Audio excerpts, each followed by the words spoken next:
দীর্ঘ 15.5 বছরের শাসনের পর ছাত্র জনতার অভ্যুত্থানে পতন হয় আওয়ামী লীগ সরকারের। ক্ষমতাচ্যুত হয়ে দেশ ছেড়ে পালিয়েছেন দলটির সভানেত্রী ও সাবেক প্রধানমন্ত্রী শেখ হাসিনা।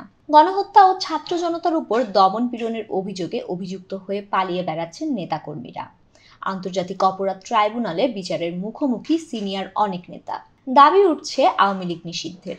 এমন পরিস্থিতিতে আগামী জাতীয় সংসদ নির্বাচনে দলটির অংশগ্রহণ নিয়েও শঙ্কা তৈরি হয়েছে।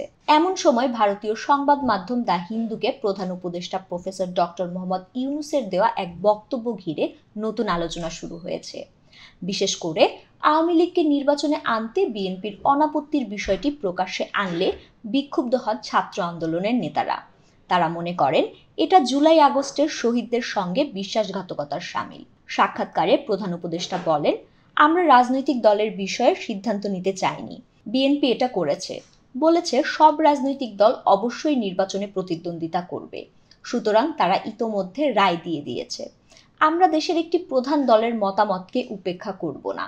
ছাত্ররা যখন গণহত্যার দায়ে আওয়ামী লীগকে বিচারের মুখোমুখি করার দাবি তুলছে, ঠিক তখন এমন বক্তব্য আশাহত করেছে তাদের। বিষয়টি নিয়ে প্রতিক্রিয়াও দিয়েছেন ছাত্র আন্দোলনের অনেক নেতা।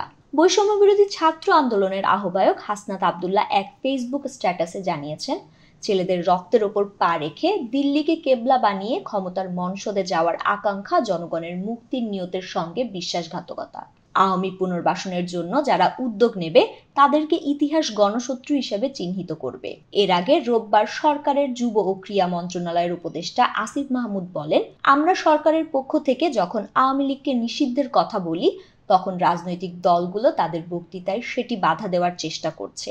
1945 সালে জার্মানির ফ্যাসিস্ট নাৎসি পার্টিকে যদি নিষিদ্ধ করা হয় এবং এখনো তারা নিষিদ্ধ রয়েছে, সেখান থেকেই বোঝা উচিত আওয়ামী লীগের পরিণতি কি হওয়া উচিত। অন্যদিকে বৈষম্য বিরোধী ছাত্র আন্দোলনের সাবেক অন্যতম আহ্বায়ক ও বর্তমান জুলাই শহীদ স্মৃতি ফাউন্ডেশনের সাধারণ সম্পাদক সার্জিস আলম এক ফেসবুক পোস্টে লিখেছেন, গণহত্যার বিচারের পূর্বে আওয়ামী লীগকে কোনো নির্বাচনে অংশগ্রহণ করতে দেব না, প্রয়োজনে দ্বিতীয় অভ্যুত্থান হবে। এদিকে রোববার আরেক উপদেষ্টা মাহফুজ আলম ফেসবুক পোস্টে বলেন, গণ অভ্যুত্থানের শতদিন পরে পুরনো বন্দোবস্তের প্রতি দাসখত লিখে দেওয়া লোকেরা আবারও ঐক্যবদ্ধ হবে। এ দল ওই দল এখানে মুখ্য নয়, মুখ্য হলো পুরাতন প্রজন্ম ও বন্দোবস্ত।